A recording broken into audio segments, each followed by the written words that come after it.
fun.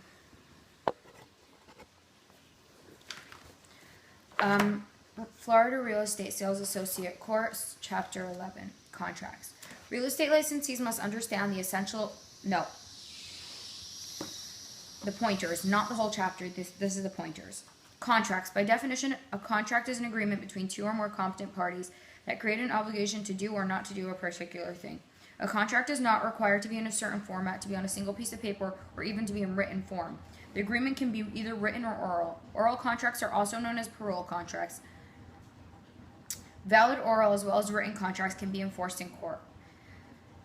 The following four essential elements are necessary to create a valid contract. Lawful subject, agreement. There must be an offer and acceptance or a meeting of the minds. A mutual understanding of the terms of the contract has been reached when an offer is made by one party, is accepted by another party, and communicated to all parties. Consideration. A contract must specify a sufficient consideration. Either valuable or good consideration may be sufficient. Valuable consideration is money or anything of value that can be converted to money. This includes cash, personal property, real property, or enforceable promises. Implied contract. An implied contract exists when some or all of the terms and conditions can be assumed by the nature of the agreement or the words and actions of the party. Creation of a contract.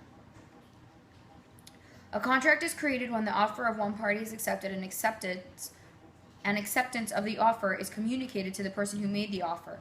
Communication of acceptance indicates that a complete meeting of the minds exists. A contract does not exist until communication has taken place. Delivery of a contract to all parties is proof that communication has taken place. Statute of Frauds, Florida Statute 725.01. The original Statute of Frauds was enacted in England in 1677 to provide protection against fraud in the sale of real property. It requires a contract for the transfer of a right or interest in land to be in writing in order for it to be enforceable. Memory device, colic. The elements of enforceable real estate contracts are C for competent parties, O for offer and acceptance, L for legality of the subject, I in writing, C consideration. Memory device, wild card. Offers are terminated by any of the following. W, withdrawal. I, insanity. L, lapse of time. D, death of either party. Card. C, counteroffer. A, acceptance. R, rejection. D, destruction of the property. Memory device. 6 ways to terminate a contract are burlap. I don't know how that's a memory device. You just have to remember BRRLEP, I guess. If you remember BRRLEP, then... B for breach, R for renunciation, R for revocation, L for lapse of time, A for abandonment, and P for performance. Legal remedies for breach of contract. Number 1, sue for cancellation, rescission. Number 2, sue for specific performance. Number 3, sue for damages. The injured party can sue for damages. A suit for damages typically involves a request to the court to be financially compensated for harm suffered. It's compensatory damages. Types of damages are liquidated damages, are those agreed upon and specified in the contract. This usually involves the seller retaining the deposit in event of a buyer default. Unliquidated damages, statute of limitations. Statute of limitations provides time limits within which parties are allowed to bring legal action to enforce their rights under a contract. Parole contracts. If a contract is entirely oral, action must be brought within 4 years. Written contracts. A contract wholly in writing may be enforced if the action is brought within 5 years.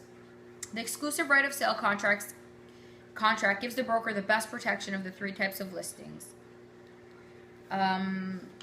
Assume during a listing presentation that a property owner stated he or she would list the home only if a net of $110,000 could be received from the sale. To convert this into a listing price, the sales associate will first add an approximate amount to the net required by the owner to cover closing costs.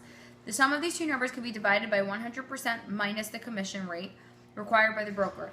If the broker's commission in this type of transaction was 10%, the listing price can be calculated as follows. $110,000, which is the owner's required net sale price, plus $2,140, which is the estimated closing costs, equals $112,140 is the total.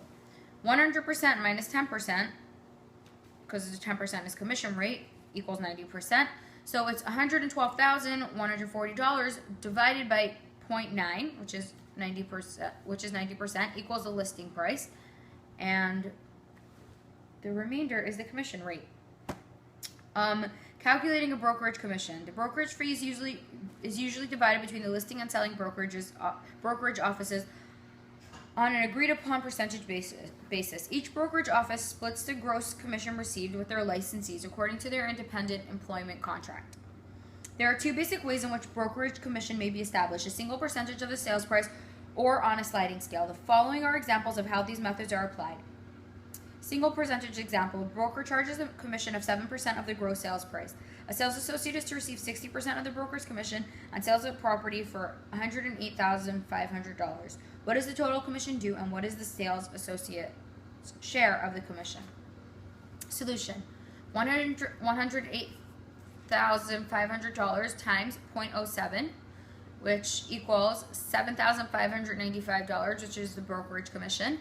And that's $7,595 times 0.6 is a sales associate share, which equals $4,557.